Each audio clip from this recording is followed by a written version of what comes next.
Sairam para Bhakta yang terkasih, kembali lagi bersama saya, Bhavna, yang setia menemani Anda di Kamis yang indah ini. Pada bagian pertama dari episode ke-8, kita sudah membahas bagaimana cara agar selalu terhubung dengan suami. Di bagian kedua ini, kita akan mendengarkan pengalaman yang menginspirasi dari murid suami, cerita yang seru, dan sebuah lagu yang sangat indah. Langsung saja kita dengarkan pengalaman dari murid suami, Brother Shri Ravi Teja, dalam segmen Sai Sutra yang dibawakan oleh Brother Vishal. Anda perlu menyadari bahwa suami bersama Anda sepanjang waktu, bahwa sebenarnya suami memperhatikan Anda, memikirkan Anda sebanyak Anda memikirkan dia. Selama liburan, terutama selama liburan musim panas dan musim dingin, banyak anak yang tinggal karena akan mendapatkan kesempatan bersama suami. Anda akan sedikit lebih santai, tidak menjalani kegiatan akademis dan tidak ada tekanan, sehingga menjadi lebih rileks dan dapat mengikuti dua darshans dan ada kesempatan yang sangat baik bersama suami yang dapat berbicara kepada Anda selama waktu-waktu tersebut. Begitu banyak yang akan tinggal dan saya juga akan tinggal. Pernah dulu saya tinggal, tetapi pada satu sesi musim panas, saya merasa bahwa ibu saya berdoa kepada suami. Suami, anakku selalu tinggal dengan Anda. Aku ingin melihat anakku. Jadi suami memanggil saya suatu hari dan berkata, "Pergilah, pulanglah selama beberapa hari dan kembali kemari. Ibumu menangis. Pergi temui dia. Ibumu menangis untukmu. Jadi pulanglah. Pulang dan tinggal dengan orang tuamu selama beberapa hari dan kembali kemari." Jadi saya pulang. Jelas dengan sangat berat hati saya meninggalkan tempatnya dan pulang ke Hyderabad. Hyderabad adalah kampung halaman saya. Di sanalah orang tua saya dulu tinggal. Jadi saya pulang dan tinggal sementara. Kemudian sekali lagi, satu dari malam-malam itu saya merasa benar-benar kehilangan suami. Jadi apa yang saya lakukan? Alih-alih berinteraksi dengan orang-orang, saya biasanya malah mencoba menghindari orang-orang dan pergi ke pojok atau duduk di depan fotonya atau pergi ke teras. Maka malam itu saya benar-benar pergi ke teras. Ada sebuah bangku tua di sana. Jadi saya duduk di sana dan memikirkan suami. Malam itu sekitar pukul 7 atau lebih, saya memikirkan suami. Kemudian saya berdoa, tertidur dan mimpi indah. Mimpi yang sangat jelas. Suami keluar dari ruang wawancara dan berkata, "Ayo." Dan saya pergi ke arahnya sambil mengambil patna maskar. Kemudian kembali duduk. Sangat jelas pada kenyataannya. Saya dapat mengingat kembali seluruh mimpi, bahkan sampai sekarang. Seolah-olah itu nyata, terjadi dalam kenyataan. Jadi, saya bermimpi yang sangat indah. Dan tiba-tiba saya mendengar ibu saya berteriak dari lantai dasar, meminta saya turun untuk makan malam. Jadi tiba-tiba saya bangun, saya lupa tentang hal itu dan kemudian saya turun. Dan ada sesuatu yang saya lupa ceritakan kepada Anda. Sebenarnya bahkan ketika saya merindukan suami sebelum saya tertidur, saya menyukai satu kirtan dari Tiaga Raja ini, yang berarti, "Jika saya tidak dapat melihat wajahmu, wajahmu yang tersenyum indah, oh Rama, apakah gunanya hidup ini? Dan bagaimana saya dapat mengungkapkan kesedihan saya ini kepada orang lain?" Kemudian, pada satu titik selama kirtan, lagu menjadi seperti ini. "Mungkin Dewa Garuda tidak mampu, tidak mendengarkan perintahmu dan membawamu kepada saya untuk mendapatkan darshanmu. Atau mungkin dia mengatakan jarak antara bumi dan Vaikunta sangat jauh, sehingga dia tidak dapat melakukan perjalanan. Mungkin dia sangat lelah. Baiklah, oh Tuhan, Tuhan semesta alam, Tuhan dunia ini, siapa lagi yang bisa aku doakan? Apalagi yang bisa aku lakukan selain berdoa kepadamu?" Begitulah lirik lagu itu, dan saya benar-benar menyanyikan untuk diri saya sendiri. Saya sangat menyukai kirtan ini, dan saya menyanyikan ini untuk diri saya sendiri. Saat itulah saya tertidur. Kemudian saya mendapatkan mimpi ini. Dan kemudian tentu saja saya kembali ke Puttaparthi setelah beberapa hari di rumah. Setelah kembali, saya benar-benar lupa tentang seluruh kejadian itu. Dan kemudian suami biasanya memanggil beberapa anak laki-laki ke ruang wawancara untuk menghitung Doti dan Sari dan hal-hal seperti itulah. Itu adalah kesempatan bagus yang diberikan kepada anak-anak. Kemudian suami memanggil saya pada hari itu di pagi hari. Saat itu liburan masih berlangsung. Jadi saya datang sebelum sekolah dimulai. Jadi pagi itu setelah bajan, suami memanggil saya dan suami mengatakan kepada saya, "Baiklah, lakukan hal ini." Dan Anda tahu, saya mencoba melakukan sesuatu di sana. Banyak dotis dan lain-lain di dalam lemari. Jadi saya mengeluarkan mereka dan suami meminta saya untuk menghitungnya. Jadi saya pun menghitungnya. Saya berada di sana, di ruang wawancara, tepatnya di ruang kedua. Di sebuah ruangan dan tiba-tiba suami mendekati saya. Beliau berjalan memutar dan kemudian tiba-tiba dia datang sangat-sangat dekat dengan saya. Dia berbisik di telinga saya. Beliau berkata, "Dia bersamamu, mengapa kamu harus menangis?" Beliau mengatakan ini dalam bahasa Telugu. Artinya, "Mengapa kamu harus menangis ketika dia ada di sana bersamamu?" Beliau hanya mengatakan hal ini dan berjalan dengan sangat santai. Saya membutuhkan waktu beberapa menit untuk benar-benar memahami dan menyadari apa yang telah terjadi. Saya membutuhkan waktu untuk memahami apa itu semua. Dan tiba-tiba saya teringat, "Oh Tuhan, saya menyanyikan ini untuk diri saya sendiri." Dan saya tertidur. Dan kemudian saya berdoa kepada suami, menangis untuknya, merindukannya. Dan kemudian suami menjawab bahwa saya tidak perlu khawatir karena aku bersamamu sepanjang waktu. Lihatlah, Anda mungkin tidak bersama Bhagawan secara fisik. Di Hyderabad, saya duduk di sana dan menangis untuk dia. Saya benar-benar tidak bersama suami dalam bentuk fisiknya di sana, bukan? Namun, beliau tiba-tiba muncul secara fisik di sana, kan? Baiklah, maksud saya bersyukur kepadanya. Dia telah memberikan kepada saya. Dia mengabulkan mimpi indah itu. Tetapi pada intinya saya sangat menginginkan itu. Secara fisik, Anda mungkin tidak bisa melihat suami. Tetapi saat Anda menyadari itu, beliau selalu bersamamu. Sekali lagi, kesadaranlah yang paling penting. Anda perlu menyadari bahwa suami bersama Anda sepanjang waktu. Bahwa sebenarnya suami memperhatikan Anda, memikirkan Anda sebanyak Anda memikirkan dia. Dengan kata lain, beliau sebenarnya meminta Anda untuk memikirkan beliau lebih dan lebih banyak lagi. Suatu hari, saya tidak ingin menyebut nama, tetapi seorang saudara bakta laki-laki yang menyanyikan bajan, dia bertanya kepada saya, "Apa yang memotivasimu? Apa yang membuatmu terus berusaha?"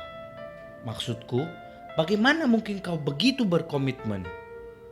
Nyatanya, suami telah memberikan jawaban pada suatu hari. Ini bukan tentang komitmen atau apapun kecuali suami sendiri berkata, "Jika kau memikirkanku, aku pun memikirkanmu." Dengan kata lain, semakin kau memikirkanku, semakin aku memikirkanmu. Itulah tepatnya yang dikatakan suami. Kemudian, sesuatu benar-benar terjadi lagi di ruang wawancara pada kami berempat. Mahasiswa MBA. Ada Sriniwas yang merupakan teman sekelas saya. Murali yang merupakan teman sekelas juga. Seorang kawan lagi dan saya sendiri. Kami berempat. Suami kemudian berbicara seperti ini dan salah satu dari kami, aku tidak ingat siapa, berkata, "Suami, bagaimana cara agar kami dapat lebih banyak dan lebih banyak lagi memikirkan Anda?" Suami berkata, "Kau tidak perlu melakukan upaya khusus untuk mengatakan Rama, Rama, Rama, Rama sepanjang waktu. Beberapa pemikiran lain atau pekerjaan terjadi. Kemudian kau sibuk dan melupakan Rama kan? Jika kau terus mengatakan Rama sepanjang waktu, siapa yang akan melakukan pekerjaan itu? Jadi, suami benar-benar memberikan jawaban yang sangat sederhana dan sangat mudah untuk bisa benar-benar memikirkannya. Jadi, anggaplah bahwa kau tidak bisa menyembunyikan apapun dari suami. Jadi, aku adalah teman dekatmu dan tidak lebih dari itu. Aku teman yang sangat dekat. Jadi saat kau menganggapku teman yang sangat dekat dan duduk di sampingmu, kau berbagi. Apakah itu sesederhana berbicara dan makan, atau berbicara sesuatu dengan orang lain, dan kau membaginya denganku. Bagikan semuanya denganku. Itu saja. Itu saja yang perlu kau lakukan dan tidak ada yang lain. Kau tidak perlu duduk di depan altar berdoa kepadaku. Tidak perlu melakukan semua itu. Namun, jika bisa melakukannya, bagus. Bermeditasi, bagus, tetapi tidak harus. Jadi hal sangat sederhana seperti itulah yang biasa diajarkan oleh suami.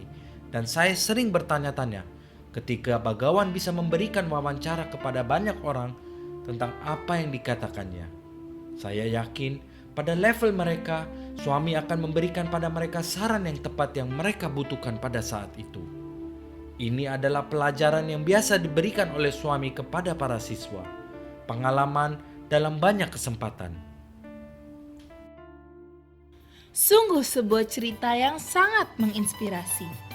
Suami selalu saja memikirkan para baktanya dan dengan sabarnya beliau berulang kali mengingatkan kita cara sederhana agar selalu terhubung dengannya, yaitu untuk mempersembahkan segala aktivitas kita kepadanya dan berbicara kepadanya. Ada cerita seru apa ya hari ini? Mari kita dengarkan kisah tentang Ananda, saudara sepupu Buddha, dalam segmen Mentari Bersama Sai dengan Sister Pinky.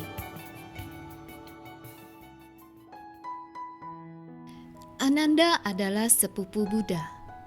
Ketika Buddha mencapai pencerahan, Ananda memutuskan untuk menghabiskan seluruh waktunya bersamanya. Sebelum mengambil inisiasi, ia ingin memastikan bahwa Buddha tidak akan memperlakukannya sejajar dengan murid-murid lain dan bahwa ia akan mempertahankan status istimewanya sebagai saudara sepupu tertua dari Buddha. Maka Ananda berkata, "Buddha, karena kamu adalah adik laki-lakiku, adalah tugasmu untuk mematuhiku. Setelah inisiasi, kau akan menjadi guruku dan aku akan menjadi muridmu. Maka aku tidak akan bisa memintamu untuk apapun atau memerintahmu. Jadi, biarkan aku bertanya kepadamu tentang beberapa hal sekarang sebelum aku diinisiasi." Buddha mengangguk dan berkata, "Terserah padamu." Ananda melanjutkan, "Harapan pertamaku adalah bahwa aku harus selalu bersamamu. Kau tidak akan pernah berbicara dengan siapapun secara rahasia. Kau tidak akan pernah menyuruhku pergi. Kedua, jika aku ingin kau bertemu siapapun di siang atau malam hari, kau tidak akan menolak untuk melakukannya. Terakhir, kau dan aku akan tidur di ruangan yang sama. Aku ingin selalu bersamamu. Jangan lupakan keinginanku ini." Ketika Buddha menyetujui persyaratan tersebut, Ananda menyatakan bahwa dia siap untuk diinisiasi. Maka Ananda menjadi seperti bayangan bagi Buddha. Kemanapun Buddha pergi, Ananda selalu berada di sisinya. Bertahun-tahun kemudian, suatu hari Buddha menyatakan, "Sudah waktunya bagiku untuk pergi sekarang. Menjelang senja besok aku akan pergi. Panggil semua biku sehingga aku bisa memanggil mereka untuk terakhir kalinya." Menjelang fajar keesokan harinya, semua biku kembali dan berkumpul di sekitar Buddha. Ada sekitar 1.000 biarawan yang tercerahkan. Mereka semua tenang, tidak ada yang menangis atau berada dalam kesedihan, kecuali Ananda, yang telah menjalani setiap saat hidupnya di dalam bayangan tubuh fisik Buddha. Ananda benar-benar dalam kesedihan. Dia menangis dan tidak bisa dihibur. Buddha memandang Ananda dan tersenyum. "Mengapa menangis, Ananda? Aku tidak melanggar janjiku padamu.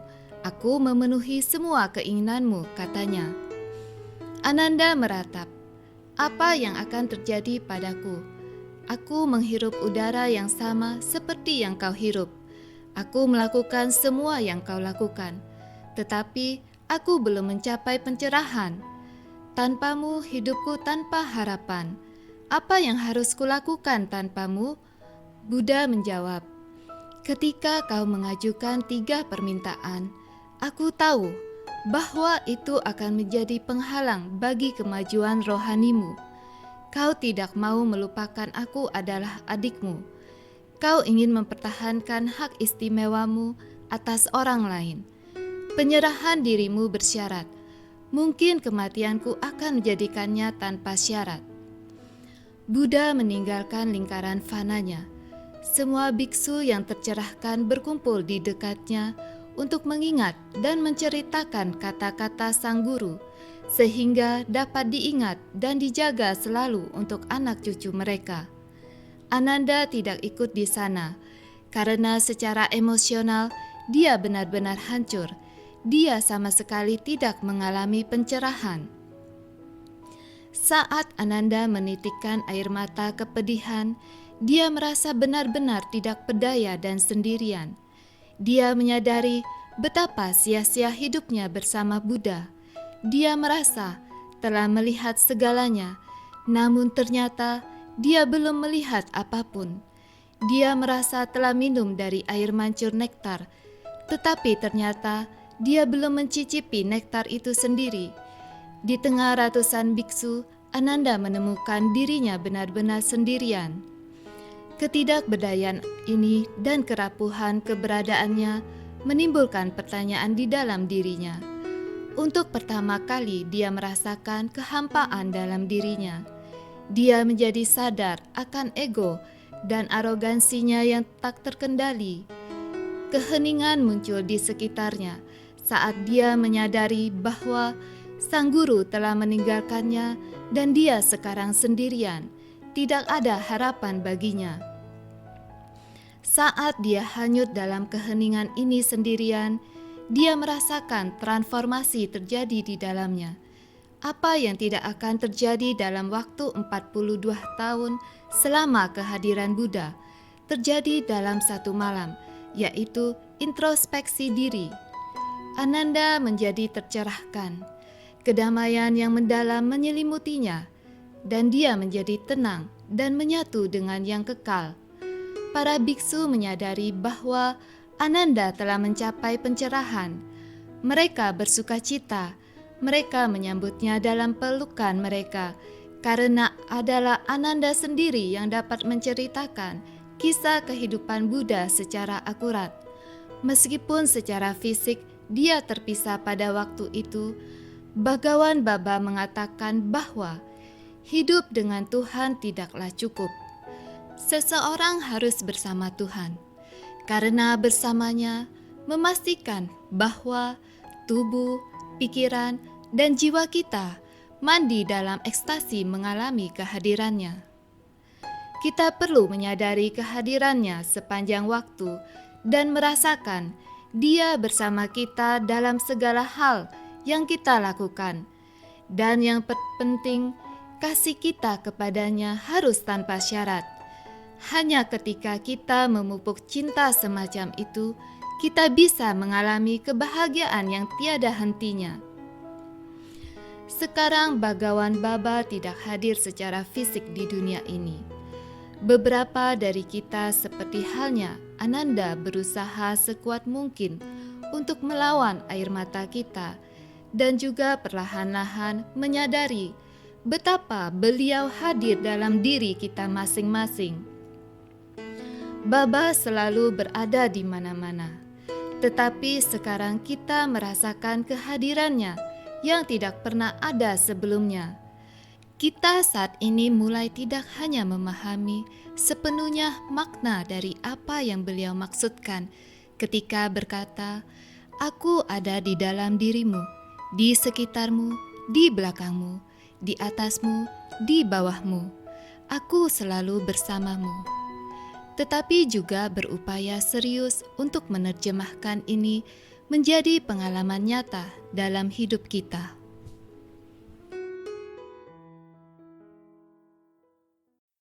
Soon low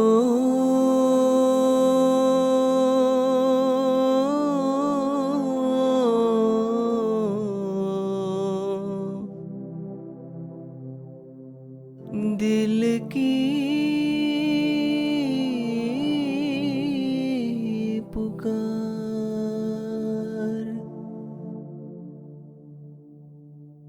soon low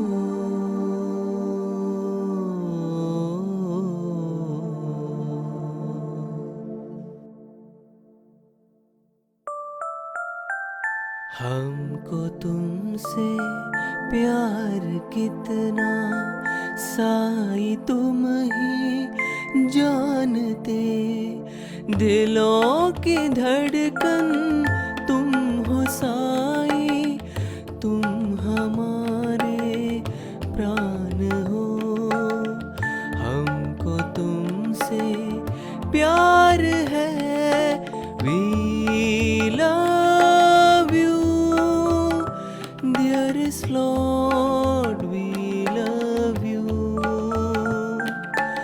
we love you भगवान we love you నీవు లేని మా జీవనం నీరు లేని చేపు వేదనం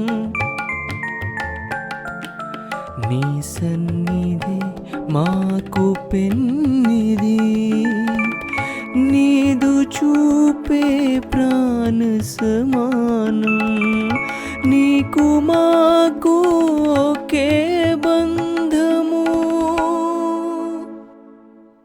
హదియే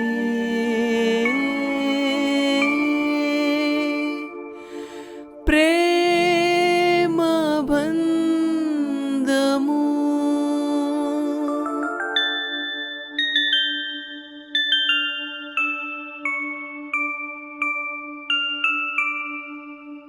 Sai Rama yang tercinta ku persembahkan hidupku kepada kaki Padmamu Sai engkau adalah Maha Pengasih dan penyayang umatnya hubungan suci dengan ilahi hubungan suci dengan ilahi we love you dearest Lord we love you we love you भगवान we love you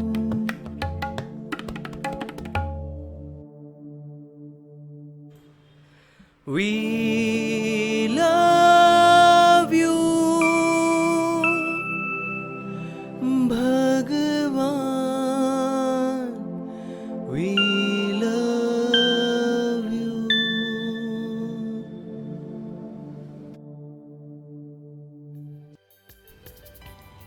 Hanya Engkau, Suami, yang mengetahui betapa kami sangat mencintaimu. Kata-kata tidaklah cukup untuk mencurahkan rasa syukur kami kepadamu atas segala sesuatu yang telah Engkau berikan.